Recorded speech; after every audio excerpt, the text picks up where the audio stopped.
अस्सलामु अलैकुम रहमतुल्लाहि व बरकातहू। आज हम सीखेंगे नया लेसन इडियमेटिक का सेकेंड लेसन एक्टिवाइज। इसमें भी एक्टिवाइज है और पैसिवाइज है। इडियमेटिक का मतलब है लफ्ज़ों में थोड़ा चेंज रहता, वर्ड लफ्ज़ी मायने नहीं आते, लग़वी मायने आते, यानी जिसका असल मतलब हो। इसका नाम है माजी शकिया। It is use for showing doubt. अभी वो आया होगा, होगा क्या जाहिर कर रहा है? शायद आया भी होगा और नहीं भी आया होगा। होगा फ्यूचर नहीं है, ये गागी की आ रहा, तो होगा है तो हमारे गैर यकीनी को यकीन ना होने को जाहिर कर रहा। उसको इस तरीके से इंग्लिश में लिखा जाएगा, सब्जेक्ट माइट हैव वर्ब का थर्ड फॉर्म ऑब्जेक्ट। हमने एक्टिवाइज के स्पेशल चार्ट में करे प्रेजेंट परफेक्ट। ये सेम फार्मूला है, सिर्फ माइट का डिफरेंस है। माइट लगाए तो माजी शकिया हो जाएगा और माइट निकाल दिए तो प्रेजेंट परफेक्ट।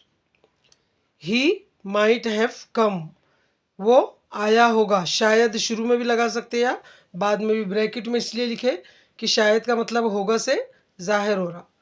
वो आया होगा बोले तो हम समझ जाते आया भी होगा और नहीं भी आया होगा। उसने ख़त लिखा होगा। She might have written a letter. उसने ख़त लिखा भी होगा या नहीं भी लिखा होगा। ये हुआ आपका एक्टिवाइज। अब पैसिवाइज शक को जाहिर करने के लिए इस्तेमाल होगा। सेम टेंस है लेकिन खाली एक्टिव और पैसिव का फ़र्क है। तुम्हें बुलाया गया होगा, काम करने वाला कोई और रहता, बुलाने वाला कोई और है। ये पैसिव की निशानी है ख़ास। यहाँ पे भी होगा किसको जाहिर कर रहा? शायद को। Subject might have been verb का थर्ड फॉर्म ऑब्जेक्ट। पैसिवाइज में भी प्रेजेंट परफेक्ट का ये फार्मूला है, सिर्फ इसमें माइट का इजाफा किया गया। You might have been called, तुम्हें बुलाया गया होगा। हमें कॉलेज भेजा गया होगा। We might have been sent to the college. They might have been sent to the school. उन्हें इनाम दिया गया होगा। They have been given prize. Passivise में कभी भी काम करने वाला कोई और होता है। यहाँ पे हमें, तुम्हें, उन्हें आया तो ये सब्जेक्ट है लेकिन ये काम नहीं कर रहा। पैसिवाइज की खास निशानी है, पैसिव में सब्जेक्ट काम नहीं करता और एक्टिव में काम करता। आने का काम कौन कर रहा? वो। तो एक्टिवाइज में सब्जेक्ट को क्लियर बताया जाता और पैसिवाइज में सब्जेक्ट काम नहीं करता। यही डिफरेंस है between एक्टिवाइज and passivise. They have been given prize. I have been given prize. You have been given prize. We have been given prize. Children have been given prize.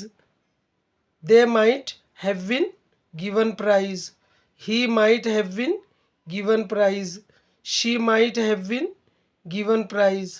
इस तरीके से ये किया जाएगा। आप सब इसकी प्रैक्टिस कीजिए। ओरल रिटर्न आपको अभी तक 197 लेसन बताए जा चुके।